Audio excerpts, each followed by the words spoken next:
द्वापर के सबसे महान योद्धा भीष्म पितामह सरसैया पर पड़े सूर्य के उत्तरायण होने की प्रतीक्षा कर रहे थे। तभी उनके कानों में एक परिचित ध्वनि शहद घोलती हुई पहुंची। प्रणाम पितामह। भीष्म के सूख चुके होठों पर एक मरी हुई मुस्कुराहट तैर उठी और बोले, आप देवकी नंदन कृष्ण, स्वागत है तुम्हारा। मैं बहुत देर से तुम्हारा ही स्मरण कर रहा था। कृष्ण बोले, क्या कहूँ पितामह, अब तो यह भी नहीं पूछ सकता कि कैसे हैं आप। भीष्म पितामह चुप रहे, कुछ क्षण बाद बोले, कुछ पूछूं के सब, बड़े अच्छे समय से आए हो। संभवतः शरीर छोड़ने के पूर्व मेरे अनेक भ्रम समाप्त हो जाएंगे। कृष्ण बोले, कहिए ना पितामह। भीष्म पितामह ने कहा, एक बात बताओ कृष्ण, तुम तो ईश्वर हो ना। कृष्ण ने बीच में ही टोका और कहा, नहीं पितामह, मैं तो आपका पौत्र हूँ, ईश्वर नहीं। भीष्म उस घोर पीड़ा में भी ठहाके लगाकर हंस पड़े और बोले, कृष्ण, मैं अपने जीवन का स्वयं कभी आकलन नहीं कर पाया। संभवतः नहीं जानता कि अच्छा रहा या बुरा, पर अब तो इस धरा से जा रहा हूँ कन्हैया, अब तो ठगना छोड़ दो। कृष्ण भीष्म पितामह के थोड़ा करीब आए और उनका हाथ पकड़कर बोले, कहिए पितामह, क्या पूछना चाहते हैं आप। भीष्म पितामह बोले, एक बात बताओ कन्हैया, इस युद्ध में जो हुआ वो ठीक था क्या। कृष्ण ने कहा, किसकी ओर से पितामह, पांडवों की ओर से या कौरवों की ओर से। भीष्म पितामह ने कहा, कौरवों के कृत्यों पर चर्चा का तो कोई अर्थ ही नहीं रहा कन्हैया, पर क्या पांडवों की ओर से जो हुआ वो सही था। आचार्य द्रोण का वध, दुर्योधन की जंघा के नीचे प्रहार, दुशासन की छाती का चीरा जाना, जयद्रथ के साथ हुआ छल, निहत्थे कर्ण का वध, यह सब उचित था क्या। कृष्ण ने कहा, इसका उत्तर मैं कैसे दे सकता हूँ पितामह, इसका उत्तर तो उन्हें देना चाहिए जिन्होंने यह किया। उत्तर दे दुर्योधन का वध करने वाले भीम, उत्तर दे कर्ण और जयद्रथ का वध करने वाले अर्जुन। मैं तो इस युद्ध भूमि में कहीं था ही नहीं पितामह। भीष्म पितामह ने कहा, अभी भी छलना नहीं छोड़ोगे कृष्ण। अरे विश्व भले कहता रहे कि महाभारत को अर्जुन और भीम ने जीता, पर मैं जानता हूँ कन्हैया कि यह तुम्हारी और केवल तुम्हारी विजय है। मैं तो उत्तर तुम्ही से पूछूंगा कृष्ण।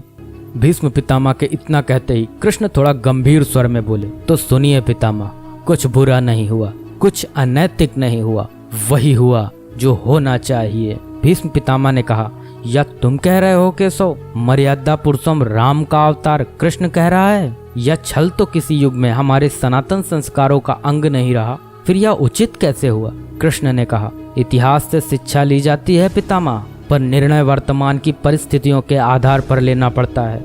हर युग अपने तर्कों पर, अपनी आवश्यकता के आधार पर अपना नायक चुनता है। राम त्रेता युग के नायक थे, मेरे भाग में द्वापर आया था। हम दोनों का निर्णय एक सा नहीं हो सकता पितामह। भीष्म पितामह ने कहा, मैं कुछ समझ नहीं पाया कृष्ण। कृष्ण ने कहा, पितामह, राम और कृष्ण की परिस्थितियों में बहुत अंतर है। राम के युग में खलनायक भी रावण जैसा शिव भक्त होता था, तब रावण जैसी नकारात्मक शक्ति के परिवार में भी विभीषण जैसे संत हुआ करते थे। तब बाली जैसे खलनायक के परिवार में भी तारा जैसी विदुषी स्त्रियां और अंगद जैसे सज्जन पुत्र होते थे।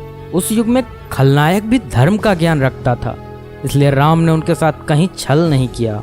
किंतु मेरे युग के भाग में कंस, जरासंध, दुर्योधन, दुशासन, शकुनी, जयद्रथ जैसे घोर पापी आए हैं।